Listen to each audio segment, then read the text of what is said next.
अस्सलाम वालेकुम। इस वीडियो से हम लोग हमारी प्लेलिस्ट न्यूमेरिकल मेथड्स स्टार्ट कर रहे हैं, जिसमें हम लोग देखेंगे कि न्यूटन राफसन मेथड से हम लोग किसी भी फंक्शन के रूट्स किस तरीके से निकाल सकते हैं।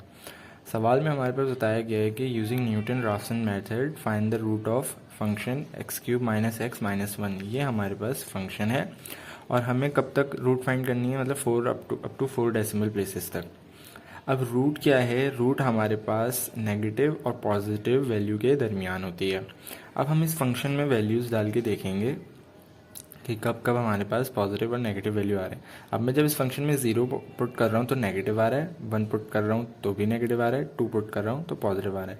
मतलब हमारे पास रूट इन दोनों के दरमियान होगी, क्योंकि रूट हमारे पास किसके दरमियान होती है? नेगेटिव और पॉजिटिव के दरमियान। अब जो पहली रूट की वैल्यू होगी एक्स ऑफ नॉट, x0 समझ लें, x0 उसको हम कंसीडर कैसे करेंगे? उसको हम लोग मिड पॉइंट कैलकुलेट करके पता लगाएंगे इनिशियल जो हमारे पास रूट होगी। कैसे? 1 + 2 डिवाइड बाई 2, उसका जो मिड पॉइंट हम लोग लेंगे वो हमारे पास x ऑफ नॉट हो जाएगा।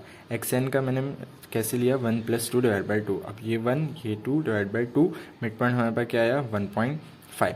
अब इसको मैंने इनिशियल x0 ले लिया, हमारे पास x0 इज टू xn जो हमारे पास इनिशियल गैस था। अब हमें पता है कि न्यूटन राफसन मेथड में फॉर्मूला हमारे पास क्या होता है? x ऑफ n + 1 हमारे पास बराबर होता है x of n minus function में x ऑफ n की वैल्यू डालेंगे डिवाइडेड बाय f फंक्शन का डेरिवेटिव लेंगे और उस डेरिवेटिव में x की जगह वैल्यू डालेंगे x ऑफ n। तो हमारे पास पता है कि x0 हमारे पास कितना है? 1.5। अब x0 + 1 निकालना है, मतलब xn + 1 is equal to xn minus f of xn divide by f prime of xn। अब x0 हमारे पास कितना था? 1.5 लिख दिया। f मतलब फंक्शन में x0 की वैल्यू डालेंगे। फंक्शन हमारे पास क्या है? फंक्शन हमारे पास है ये, इधर मैं x0 की वैल्यू डाल दूंगा 1.5, तो x0 डाल दिया 1.5 क्यूब माइनस 1.5 माइनस 1। अब फंक्शन का मैंने नीचे लिया डेरिवेटिव लेने के बाद जो भी आंसर आया उसमें x की जगह मैं डाल दूंगा x0, तो x0 डाल दिया। तो x1 की हमारे पास वैल्यू क्या आई? 1.3478।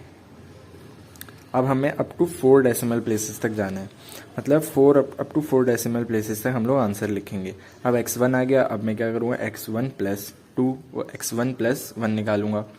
अब x1 + 1 में निकालूंगा तो हमारे पास इधर x1 आएगा, f of x1 f prime of x1। इसी तरीके से x1 की वैल्यू हमारे पास पीछे क्या आई? 1.347, यहाँ पर 8 भी आएगा क्योंकि अप टू 4 डेसिमल प्लेसेस में मैंने लिखना है, तो 1.3478। इसी तरीके से यहाँ पर x की जगह वैल्यू और डेरिवेटिव लिखने के बाद x की जगह उसकी वैल्यू, हमारे पास x ऑफ 2 क्या आएगा? 1.3251। अप टू 4 डेसिमल प्लेसेस तक जाना है। अब इसके बाद हमारे पास x2 आ गया। अब मैं x2 + 1 मतलब x3 निकालूँ। x2 + 1 में x2 सेम वही ऊपर वाली टर्म्स हमारे पास रिपीट होंगी और हम लोग xn की जगह हम लोग क्या लिखेंगे? अब x2 की जो वैल्यू आई है ये x2 लिख दिया, हमारे पास x3 की क्या वैल्यू आई? 1.3247। इसी तरीके से x4 निकालने के लिए x3 + 1 करूँगा। x3 यहाँ पर फंक्शन में x3 की वैल्यू, यहाँ पर फंक्शन के डेरिवेटिव में x3 की वैल्यू, तो यहाँ पर सारी वैल्यूज पुट करने के बाद मेरे पास x4 क्या आया? 1.3247। तो यहाँ पर हम लोग रोक देंगे। आई होप आप लोगों को समझ में आया होगा। अगर कोई भी क्वेश्चन हो तो आप लोग मुझे कमेंट बॉक्स में बता सकते हैं। मिलते हैं अपनी नेक्स्ट वीडियो में, तब तक के लिए अल्लाह हाफिज़।